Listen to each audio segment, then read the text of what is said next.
Hi, it's Steve. Today we'd like to show you how to change the temp sensor on your refrigerator. It's a really easy job. All we're going to need is a small flat blade screwdriver, a pair of wire strippers and crimpers, and maybe a 1/4 inch nut driver. Let me show you how we do it. Now before we begin this repair, the first thing we'll need to do is to disconnect power to the refrigerator. So if you can pull it out far enough to unplug it, or locate the electrical panel, turn off the appropriate breaker, or remove the appropriate fuse. Then our next step will be to remove all of the items that are in the freezer. So we'll start by pulling out the drawer. So with the drawer fully pulled out, we'll next slide that upper basket forward.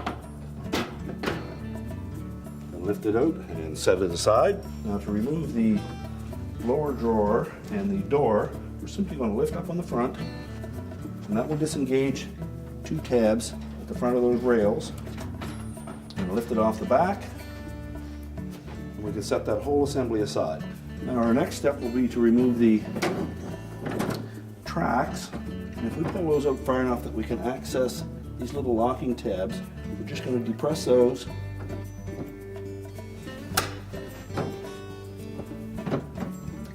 And then we can pull that whole rail forward. Do the same on the opposite side, and then you can lift it out as an assembly. Just keep some pressure together to hold the rear rail and wheels up together. Now with the drawer and the baskets removed from the refrigerator, we now have access to that temp sensor, which is located in the upper right rear corner on this model. And there's a little plastic cover over that sensor housing. And by using a flat blade screwdriver, we can go into that slotted opening, pry that tab back, and you can lift that housing away from the evaporator cover. And then we would peel that temp sensor out of that housing, cut the harness, and then splice in the new one. If you feel that that's not enough wire, or if they happen to fall back inside, you would next need to remove that evaporator cover. First, we'd have to take these side rails off. There are 3/4 inch hex head screws on each of those. Once we take those out, those rails will come completely out of the way, and then we can remove the evaporator cover.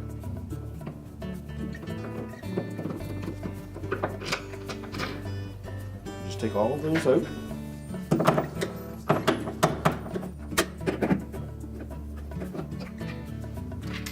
Then we'll just set those aside. The same for the opposite side.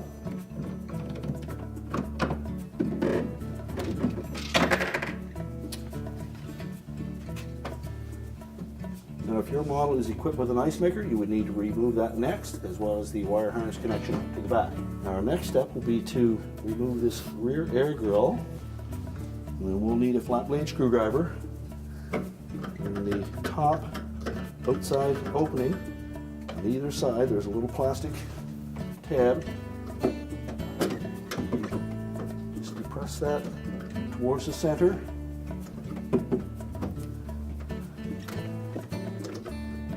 Now as you pry that tab back, just lift that grill away from the back panel, both sides.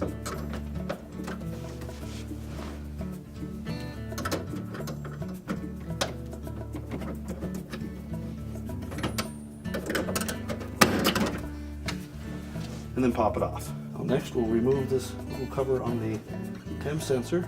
Just take a flat blade screwdriver, go into that opening, pry the tab back,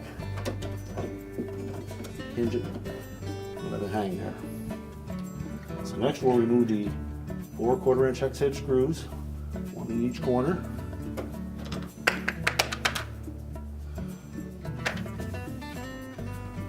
Now we can tilt that panel forward. We'll need to tuck that sensor up through that opening. Now we've removed the evaporator cover to make it easier to show you how to change this sensor. So we'll dislodge it from its housing, snap it out of the little clips.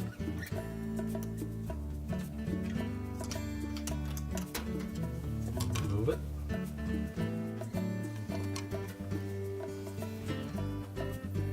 We'll cut the whole old sensor off as close to the sensor as possible.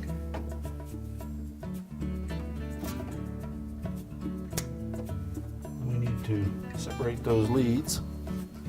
We may need a utility knife to just put a little cut on the end of that.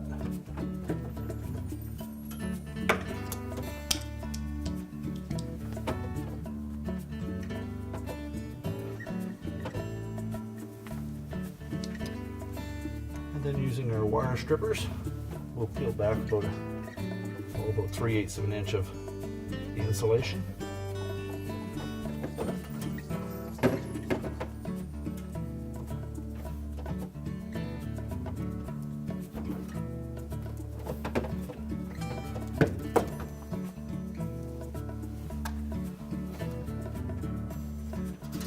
Use caution that we don't cut into any of the copper wire. And then just twist those strands together, nice and tight. Well, next we'll take the new sensor and we'll trim off most of that wire. We don't need all of that on there, just enough that we can splice it together.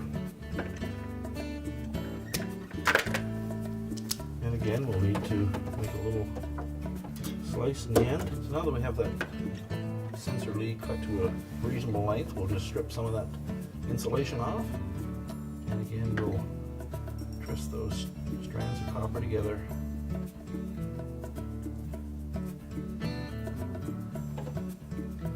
And then we'll match it up with the harness on the refrigerator.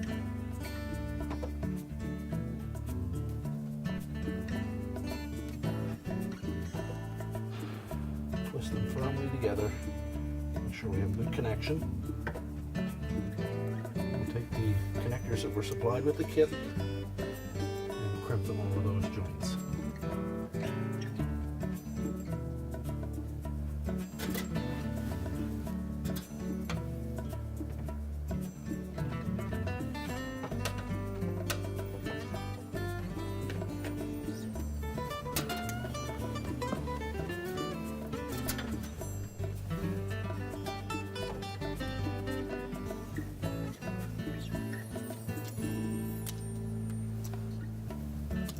And then we can feed that sensor through the opening,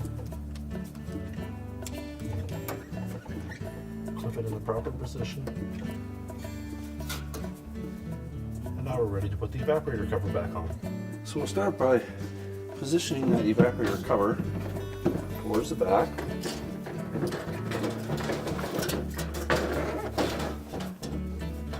Feed that harness for the ice maker through the opening.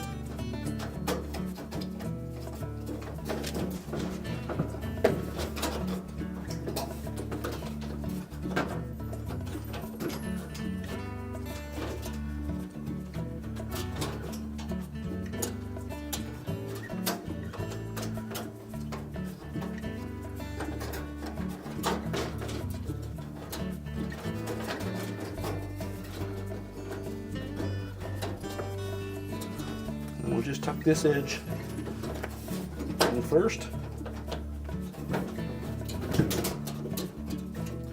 Line up that little arrow and then snap it in. We'll lay the sensor over the front.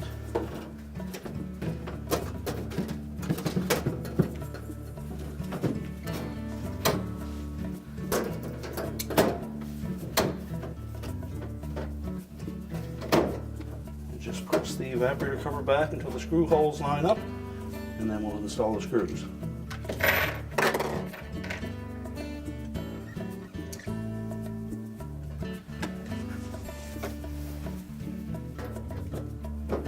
Now once we have all 4 screws secured, if your model had an ice maker in it, you would next put that on. And if not, we'd reinstall the cap over that opening. Make sure it snaps firmly into place. Now next we'll put the outlet grill in place. So we want to hold it tight up against the ceiling of the freezer and then push the top of it in so that we engage these 2 hooks.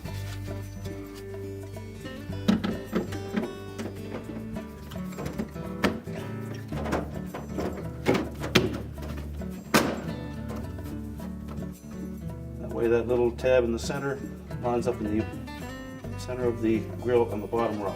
Next we'll put the sensor back into position. We'll rotate that around. We'll line up those two tabs on the right. Fit them into the opening on the evaporator cover and then snap it into position. And now we can put the side rails back on.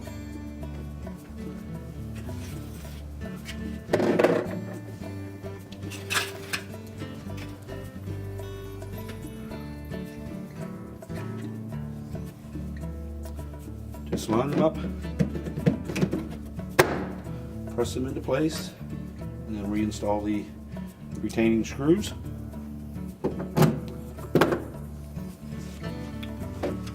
And do the same on the opposite side.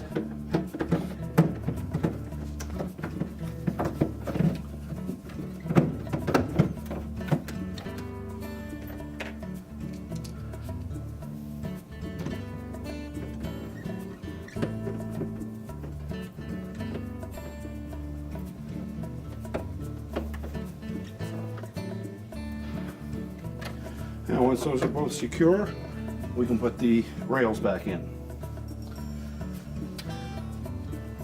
So if you manage to keep the two rails intact, we need to make sure that we line them both up so that the wheels turn at the same rate. If you did happen to pull one off by mistake, really all you need to do is make sure that the ribs on those wheels, there's one or two ribs on each of those hubs, on each one of them. We'll just make sure that they both point in the same direction when you fit it back on. So next, we're going to set them into their opening. Line them both up, same distance, and then push them back. As you push them all the way in, it will engage these plastic tabs that will lock the outer portion of that rail into position. And then pull the inner portion forward to its full extension. Now when reinstalling the drawer front and drawer, you need to line up this little hook tab on the rear and this one on the front, and they will fit into the notch towards the back and another notch towards the front of those rails. This portion will fit down over top of the gear. Make sure the drawer extensions are pulled fully out.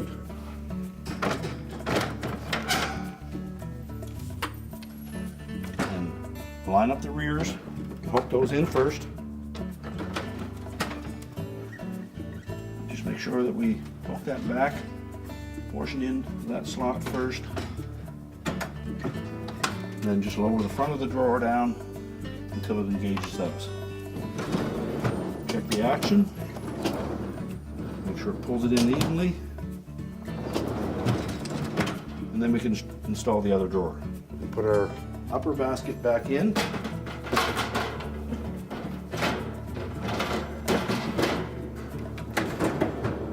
We're now ready to reconnect the power, and our repair is complete.